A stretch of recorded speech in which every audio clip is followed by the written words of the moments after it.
não vai ficar com raiva de mim não, hein? Eu estou te falando coisas sérias para a salvação da sua alma. Porque, veja bem, o cara que não respeita a sua própria consciência não vai chegar a lugar nenhum, tá? Não vai chegar a lugar nenhum. Se você é fiel à sua consciência, você tem possibilidade de conhecer plenamente a verdade e alcançar a salvação da sua alma. Mas se você não respeita nem a si mesmo, como você espera que o Espírito Santo atue sobre você, se você nem se respeita? Faça-me um favor, né? Mas vamos ver o seu vídeo, vamos ver o seu vídeo.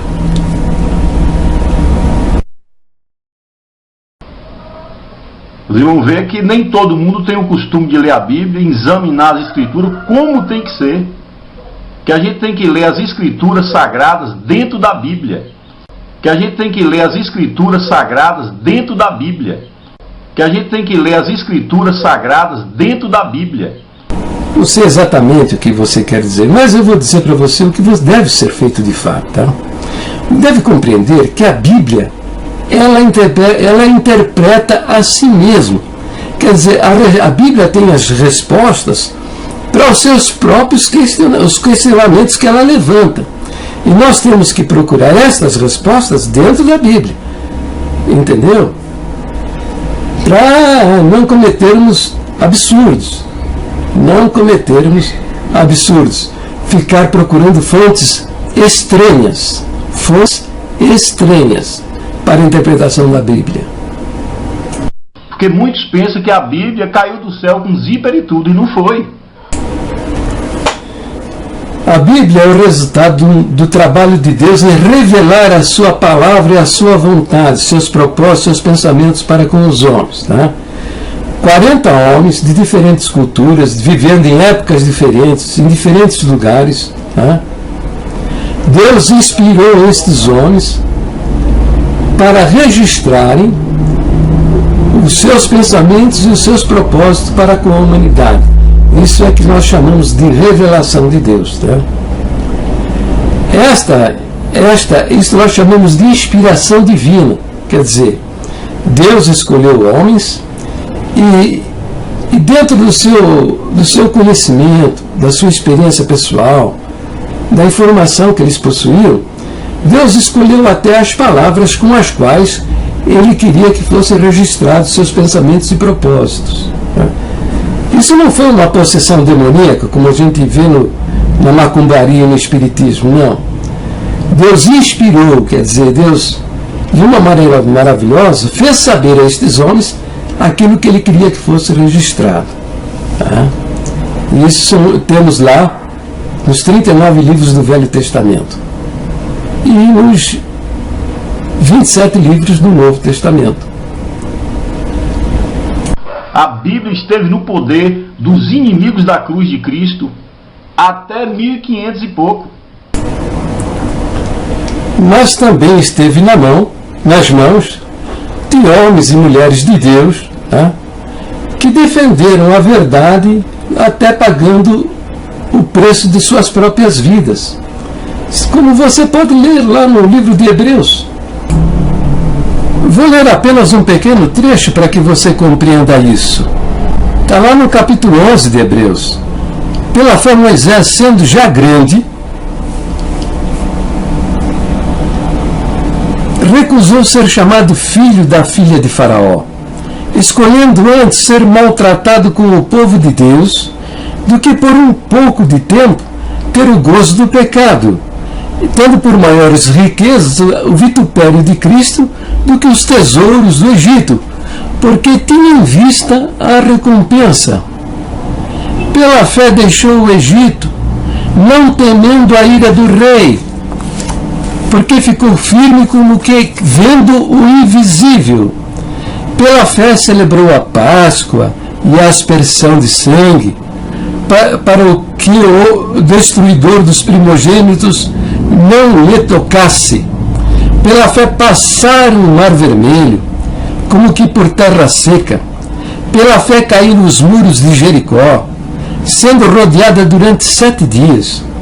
Pela fé Raabe a meretriz, não pereceu com os incrédulos, acolhendo em paz os espias. E o que mais direi?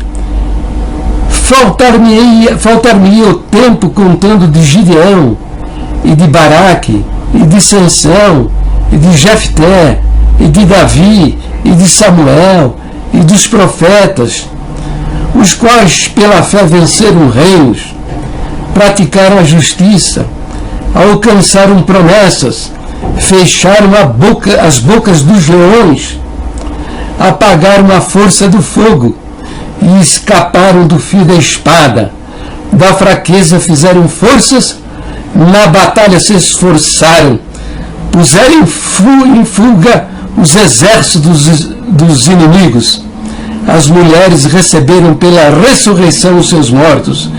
Uns foram torturados, não aceitando o seu livramento, para alcançarem uma melhor ressurreição. Os e açoites, e até cadeias e prisões.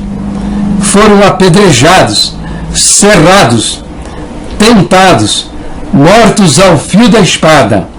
Andaram vestidos de pele de ovelhas e de cabras, desamparados, aflitos, maltratados, homens dos quais o mundo não era digno, errantes pelos desertos e montes,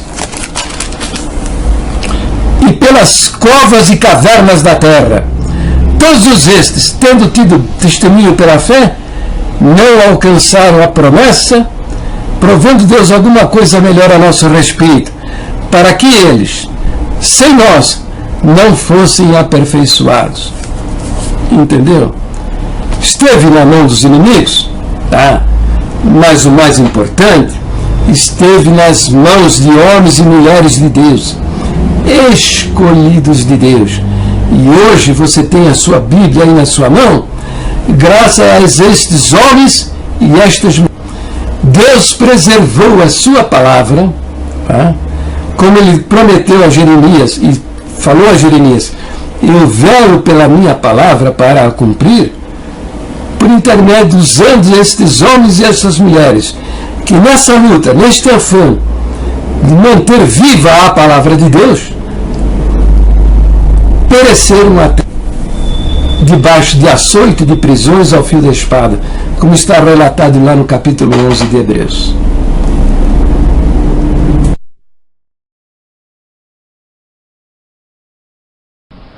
Então, de lá para cá, irmão, e dos originais hebraicos, de lá para cá ela sofreu, no mínimo, 5 traduções e transliterações de palavras. No Velho Testamento nós temos partes escritas em aramaico, que é o hebraico mais antigo, né? Partes escritas em hebraico, e o Novo Testamento foi escrito na língua grega, que era a língua que dominava o mundo na época do cristianismo primitivo. Então é para a gente desconfiar e examinar tudo, como a própria Escritura fala, examinar tudo e reter o que é bom. Irmão José, não sei o que você está querendo dizer com esse até 1500, tal, sofreu muitas modificações, tal, e todo os seus argumentos apresentados até agora. Bom, mas eu vou te dar alguns fundamentos, sabe? Lá em Jeremias, no capítulo 1, versículo 12, o Senhor, nosso Deus, tá, disse o seguinte: que eu velo pela minha palavra para fazê-la cumprir, tá? E é isso que ele tem feito ao longo dos séculos, entendeu? E já deu prova disso. Tá? Os livros do Velho Testamento, que você tem aí na sua Bíblia, que são 39 livros, tá? Eles sofreram ataques ao longo dos séculos. O Velho Testamento foi resultado, tá, do trabalho de 40 homens, durante 40 séculos, 40 homens que não se conheciam entre si, tá, vivendo em épocas diferentes, de culturas diferentes, tá? Deus revelou a estes homens o seu propósito e a sua vontade, quais eram os seus pensamentos e a sua vontade. Tá? Nessa tarefa, Deus usou até o arcabouço literário que essas pessoas possuíam, o conhecimento literário que essas pessoas possuíam. Quer dizer, Deus não mandou escrever nada do que eles não soubessem e não conhecessem. Dentro do que eles sabiam e conheciam, Deus escolheu as palavras para que os seus pensamentos e propósitos fossem registrados conforme ele desejava. Tá? O que nós cremos na congregação chama-se inspiração plenária. O que quer dizer isso, irmão José? Quer dizer o seguinte: Deus não deu apenas a ideia para o autor do livro, Jeremias, Isaías, Ezequiel, Daniel.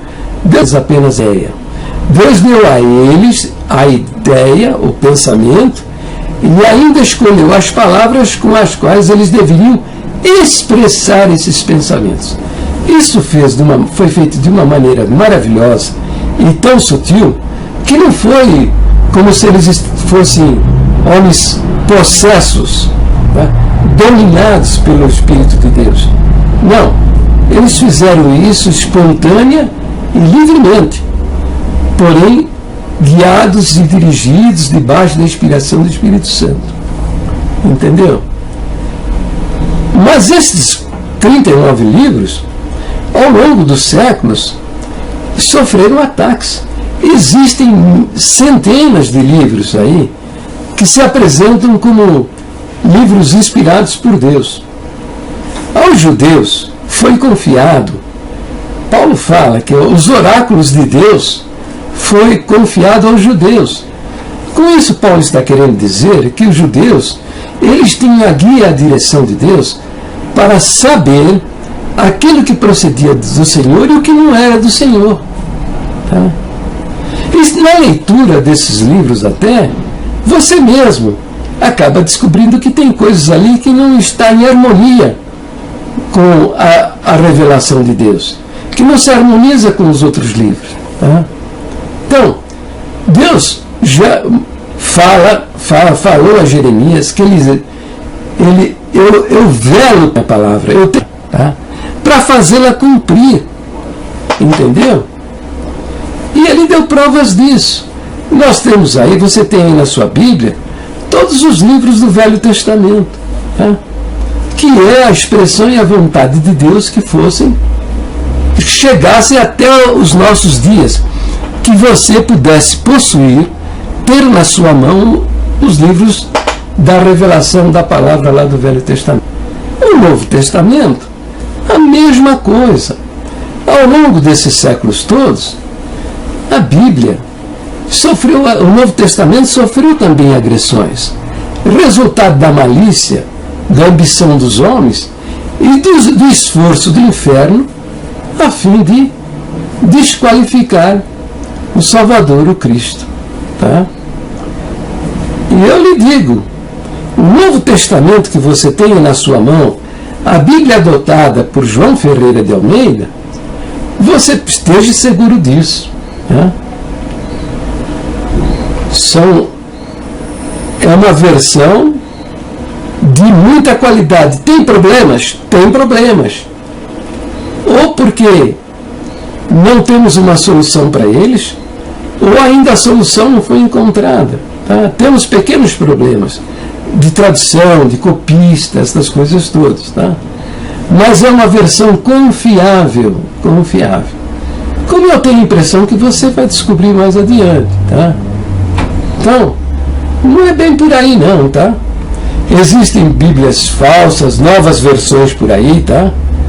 Mas eu vou explicar mais adiante o porquê disso aí, tá bom? Mas vamos continuar vendo o que você falou, tá?